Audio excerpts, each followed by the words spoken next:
Good Thursday morning. Yes, you can tell we've had some rain.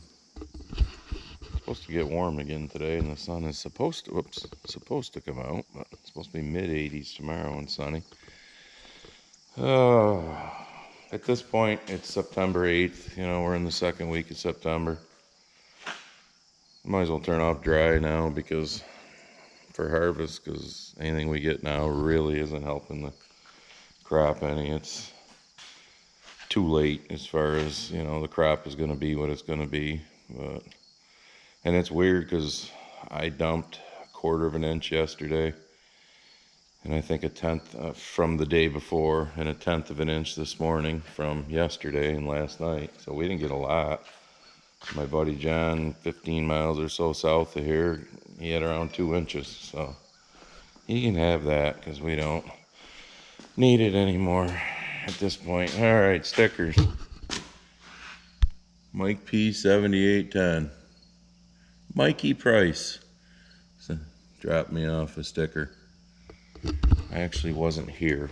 He texted me, said they were going back home from the Some Bitch show there, and so I left him a sticker on my bench, and he dropped one off because where was I don't remember. Also, Robert Richardson, just somebody that watches the channel, sent that from California. Sent me one for Jimmy too, so appreciate you. So I threw it up there. Yeah, that's speaks for itself. But all you gotta do is do your own homework and see what's going on in the country right now, like in Washington D.C., where they're basically strong-arming the parents, saying that the kids can't go to school unless they get the old, and they won't do virtual. That's funny. How big virtual schooling was there during the whole pandemic, but now they threaten that they won't do it in Washington, D.C. Imagine that. Washington, D.C. They're just so conservative. So, and I just want to thank all the haters that are now on the channel, because, again, I've said this before, I'll say it again. Obviously, I'm that train wreck that you just know you shouldn't look at and watch, but you keep doing there. Scott Janes, and let's see, Real Airplane. Yeah, that's quite the name. You must be a Cessna. Let's see, old William Hecken, however you say it. Good old Willie. Yep. Just, you're always there. You're always there. Every video lately, you're always there, making your absolutely retarded statements. So, and you, Scott, you're good at that whole plagiarism thing.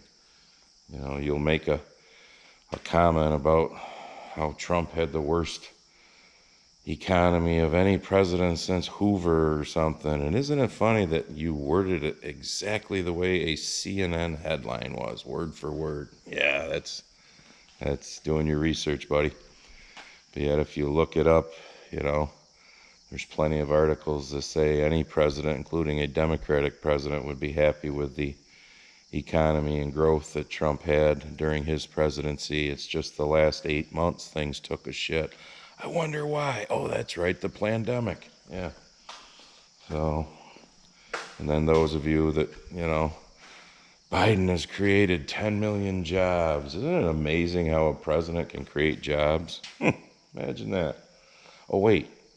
Wasn't it 10,000 million or whatever that, his super intelligent press secretary said? I don't remember. It's just, I'll say it again. I have no problem with calling out the right. I have no problem with calling out the rhinos. I've said it again. I wasn't a 100% all the time fan with Trump. But you fuckers will just go off that cliff with your lefty lunatics. But hey, keep pushing that algorithm, as they say, by watching and commenting. Idiots. Oh, and there's Scott, buddy. Why is it that our economy took a shit in 2020? Those last 8 months they were talking about for Trump's presidency and whatnot might have had something to do with all your lefty lunatic, governors and all that, shutting down states like here in New York, people losing their jobs, people being forced to lose their jobs if they, just wanted to have their free choice of whether or not they wanted to get the old, yeah. Why'd Florida do so good or not have the issues that other states did? I wonder why. Let's see. Oh, they had a pretty good governor that said, no, we're not going to shut everything down. Just saying, But you just keep your hating. That's the problem with you people. Your hatred for Trump is just got you blinded to everything. So anything that Pudding Brain does is just, oh, it's great. It's great. Yeah, now it's raining again. Got a little green blob going over on the radar, but so this video is probably just going to be another one of the, bitching videos. Whatever. You don't like it, don't watch. Speaking of the haters, though, TN Country Boy 806, I think it is. Yeah, you need to change your name because you ain't no country boy. You listening to your comments, you're TN Suburban Housewife, male or female, who hates Trump. But I've also had the haters that come on, and mention all the taxpayer subsidies that you farmers get. You people that just hate farmers. So we're going to spend a few minutes on that. All right. I'm 55 years old.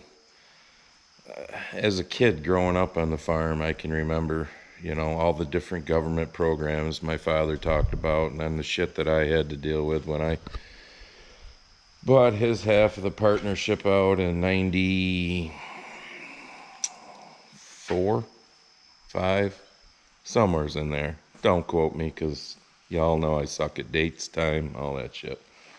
So, but farmer subsidies, you farmer haters seem to think that everything we have is because you taxpayers paid for it.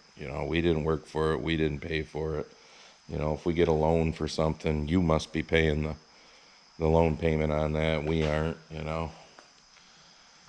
You're idiots. I mean, I read an article the other day because I like to read shit and, I do homework on shit. I think it was from 2020 through 2019, pre-pandemic, of course, because we all know where prices of shit is now. The average American spent like around 10% of what they call your expendable money on food, groceries and whatnot. There's other countries who spend 20, 30, 40, 50% of their expendable money to feed themselves. There's countries out there that automatically take 40 or 50% of your pay, and it goes back to the government for, your universal health care and to keep you fed and all this kind of shit.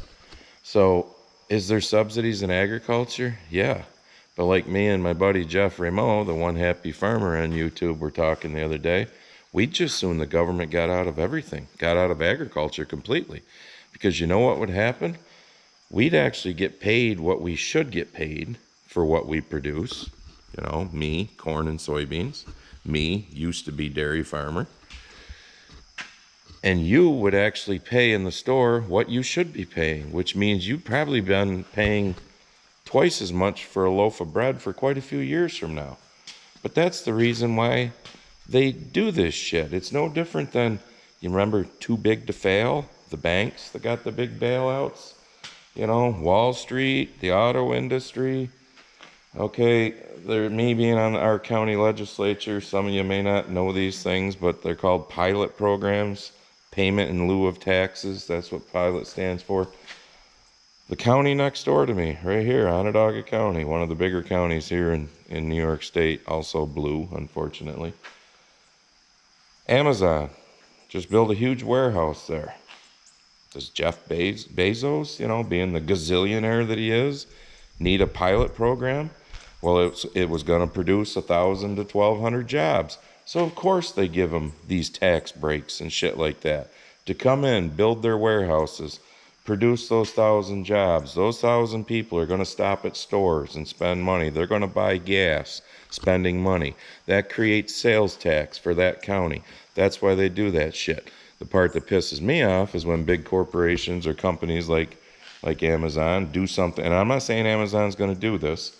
You can hate Amazon all you want. My wife loves Amazon, buys shit from Amazon, because if we can buy it through Amazon and get it delivered to our front door cheaper than getting in a freaking vehicle and spending $4 or $5 a gallon for gas and driving 30 miles somewhere to shop for it, that's what she's going to do. I don't blame anybody for that.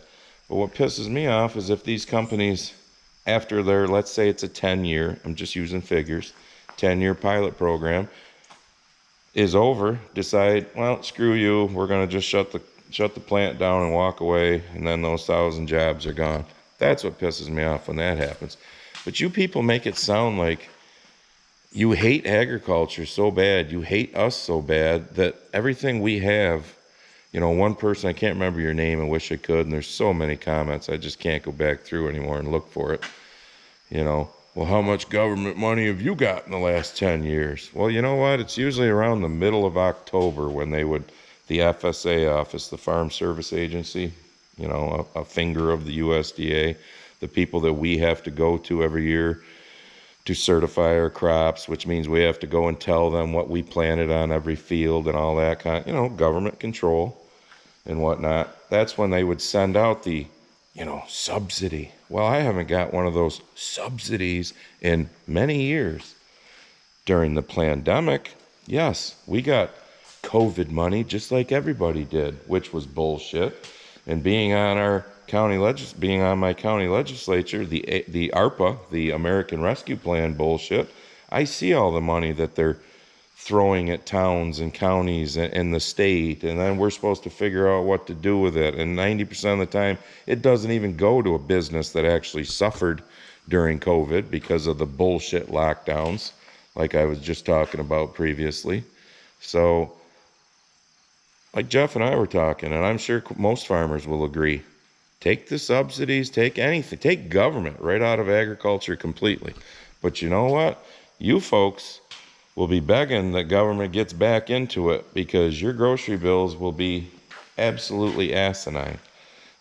Dairy farmers struggle 8 out of every 10 years because the prices they get per hundredweight doesn't come close to reflecting what you're paying in the store. So it's not the person at the bottom of the totem pole, which is us, the farmers. Here's a little story for you. My father saved everything for years, till our accountant actually said, you don't need to save, records from 20 years ago. But we were in the house one day and we were digging through all of his shit to throw away boxes of stuff that, from God knows how many years ago. We had a box of the business, the farm, in 1971. And we took another box from 1991 when him and I were in a partnership and we had the dairy cows. Don't quote me again, but he was paying in 1971 well less than $1 a gallon for gas. His electric bill for everything, the barn, the house over there, this house here was built in 1969, so that was there. This shop wasn't. I built this. The old shed over there was there. His electric bill was like $125 a month.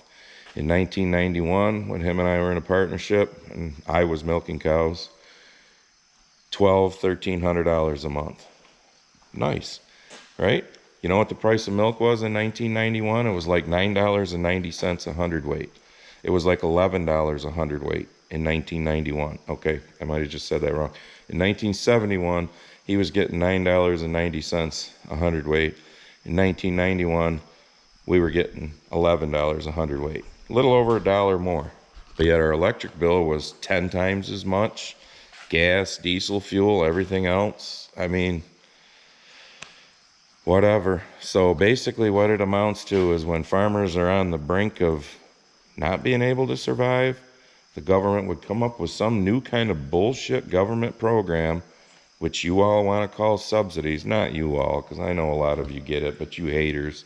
And they'd throw a little cash out there to you to try and keep you afloat. And when I say a little cash, You know, I can remember getting, I don't know, a payment in October of $2,000 or $3,000. So it's not this,